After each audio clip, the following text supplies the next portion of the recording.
This is our little Shaggy, who's not so shaggy anymore. How old do you think he is? I can't remember. 4, I believe. 4 years old. Just a great dog. Very, very shy though. Would love to be in a home with maybe a single person or an adult couple. I think children would be a little bit too intimidating for him.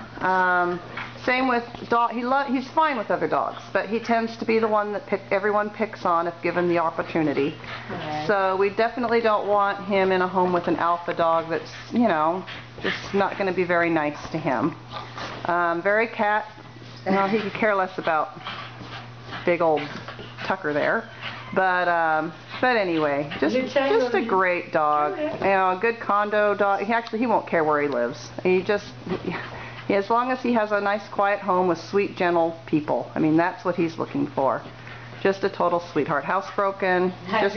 Just a great dog. This is our Shaggy. Say hello, Tucker.